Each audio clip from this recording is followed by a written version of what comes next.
صافی صاحب بلاول کہہ رہے ہیں کہ معیشت کو بہتر کرنے کے لیے اقدامات تو نگران حکومت کر رہی ہے، اس کے کچھ ریزلٹس بھی سامنے آ رہے ہیں، لیکن جو فیصلے منتخب حکومت کر سکتی ہے وہ نگران حکومت نہیں لے سکتی فیصلے، اس لیے فوری الیکشن ہی مسائل کا حل ہے۔ کیا ایسا ہی ہے آپ کی نظر میں بھی؟ اس فلسفے کو سمجھانے کے لیے میرے خیال میں بلاول بھٹو کے اس بیان کی قطعاً ضرورت نہیں ہے۔ یہ تو ہر ذی شعور انسان کو پتہ ہونا چاہیے، جو بلاول صاحب کہہ رہے تو یہی حل ہے، لیکن یہ حل ہوگا کس طرح وہ نہیں بتا رہے۔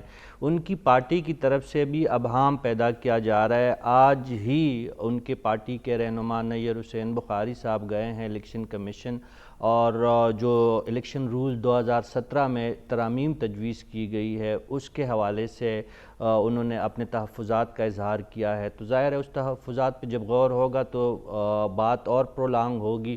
اسی طرح مولانا فضل الرحمان جو ان کے ابھی اتحادی رہے ہیں، حال ہی میں پی ڈی ایم کی حکومت کا وہ حصہ رہے ہیں اور پی ڈی ایم کے صدر بھی ابھی تک وہ اپنے آپ کو گردانتے ہیں، ان کی بھی آج ان کے بیانات اور خبریں ان کے حوالے سے چھپی ہے۔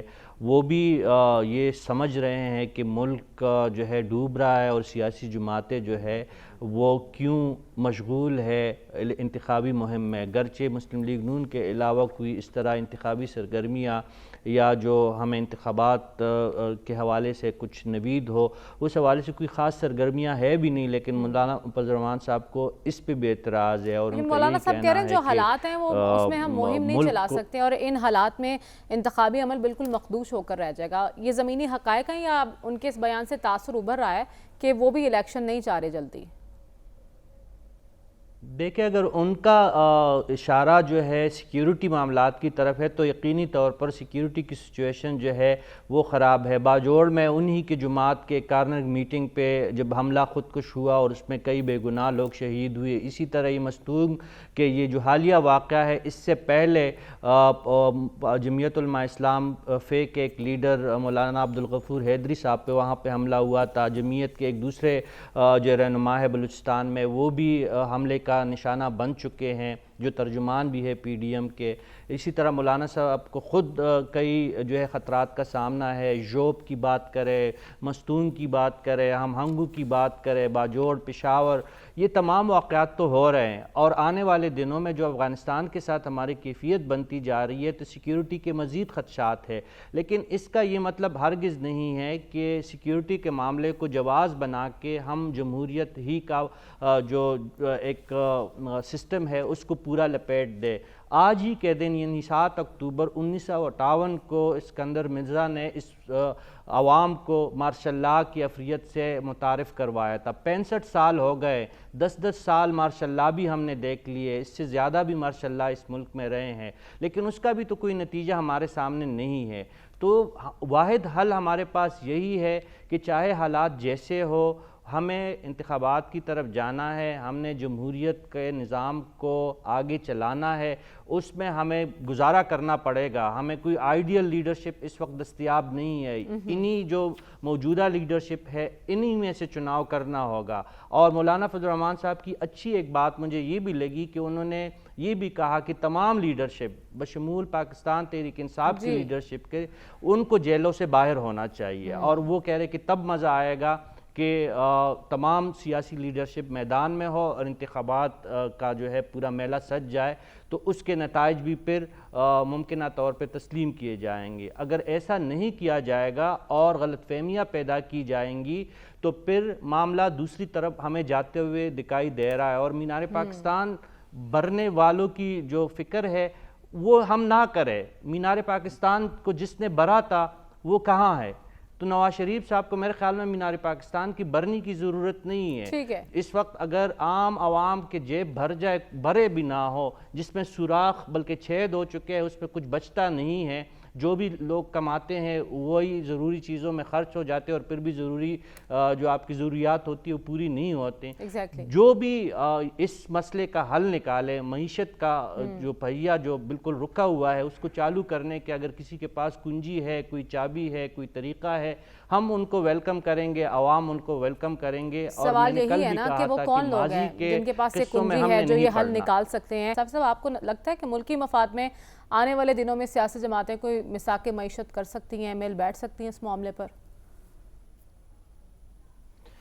مریم، اگر اس حوالے سے میں دوبارہ بات کروں گا تو مزاج برہم ہو جائیں گے۔ میں تو یہی کہہ رہا ہوں کہ اس کے علاوہ کوئی آپ کے پاس دوسرا کوئی چارہ نہیں ہے۔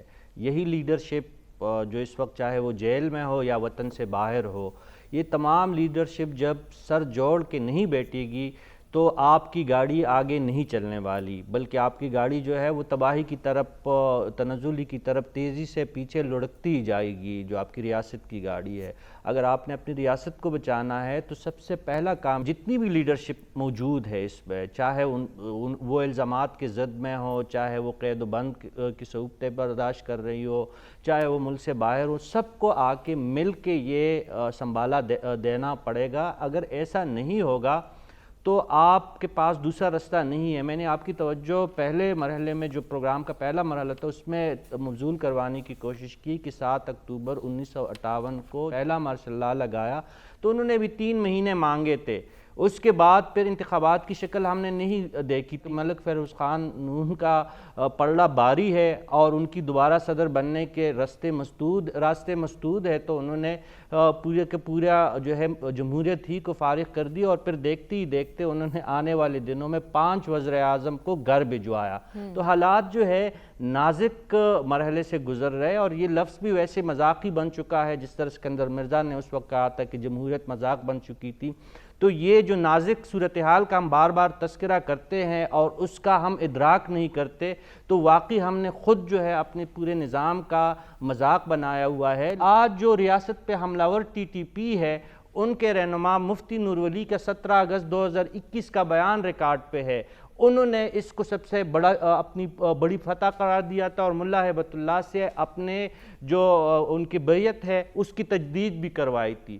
آج ہم کہاں جا رہے؟ دیکھیں افغانستان میں ٹی ٹی پی کا جو ایک اجدہا جو ہمیں کاٹ کھانے کے لیے دوڑ رہا ہے، اقدامات تو ہو رہے ہیں، دیکھتے ہیں وہ کتنے نتیجہ خیز۔ صافی صاحب، آپ کی نظر میں یہ سیاسی جماعتوں کے مسائل کب تک حل ہوں گے، جس کے بعد انتخابی فضا طاری ہوتی ہمیں دکھائی دے گی؟ 76 سالوں میں تو حل نہیں ہوئے، تو ابھی عنقریب تو حل ہونے والے ہے بھی نہیں۔ مسائل مزید گمبھیر سے گمبھیر تر ہوتے جا رہے سیاستدانوں کے لیے اور سیاسی ماحول کے لیے، لیکن وہی بات کہ انہی سیاستدانوں نے ملک کو آگے لے کے جانا ہے۔ اور ایک بات جو ماضی قریب میں ہم نے سیاسی سرگرمیاں جو ہمیں نظر نہیں آ رہی، اور اس وقت ایک تو مولانا فضل الرحمان صاحب کی بات سیکیورٹی کے حوالے سے، اگر آپ کو لاہور میں حدت فیل نہیں ہو رہی، لیکن جو سرحدی علاقے ہیں وہاں پہ حالات بہت زیادہ تشویشناک ہے۔ بقول C T D D I G جو ہے خیبر پختونخوا کے، کہ اربوں روپے کا بتہ اب بھی یہ کالعدم تنظیمیں کاروباری افراد سے اور وہاں کے صاحب ثروت افراد سے وصول کر رہے۔ تو ایسے میں ڈرنا تو بنتا ہے۔ اگر اس مسئلے کو کوئی مسئلہ نہیں سمجھتا تو وہ تو ایک الگ بات ہے، لیکن اس کی آڑ میں بار بار یہی بات کہہ رہا ہوں کہ یہ سیکیورٹی فراہم کرنا سیکیورٹی اداروں کی ذمہ داری ہے۔ اب نواز شریف صاحب کی آمد پہ تنقید ہے، اور یہ بھی کہا جا رہا ہے کہ وہ نہیں آئیں گے، لیکن 2016 میں ہم نے دیکھا تھا کہ پاناما کیس جب سامنے آیا تو اس وقت جو اس وقت قید لیڈر ہے پاکستان تحریک انصاف کے، وہ پی ٹی وی حملہ کیس میں اشتہاری تھے، لیکن اس وقت کی عدالت نے انہیں کہا کہ آپ سڑکوں پہ خوار نہ ہو، ہمارے پاس آئے، آپ کو انصاف دیں گے، نواز شریف کو باہر کریں گے۔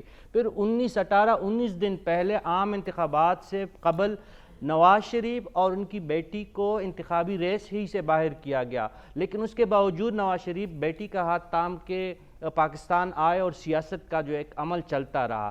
تو اس وقت حالات دوبارہ جو ہے اس بات کے متقاضی ہے کہ چاہے حالات کچھ بھی ہو، نواز شریف بھی وطن آئے، تمام سیاسی لیڈرشپ کو، سیاسی جماعتوں کو موقع فراہم کیا جائے اور عام انتخابات کروائے جائے۔ سیکیورٹی کے مسئلے ہے تو سیکیورٹی کے ادارے حل کرے۔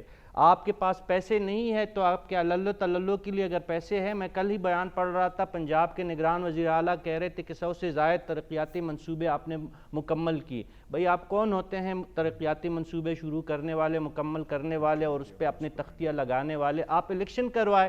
اگر آپ کے پاس ترقیاتی منصوبے کے لیے پیسے ہیں تو آپ کے لیے الیکشن کے لیے پیسے کیوں نہیں ہے؟ ہم یہ مانتے ہیں کہ پاکستان اس وقت شدید مالی بحران کا شکار ہے.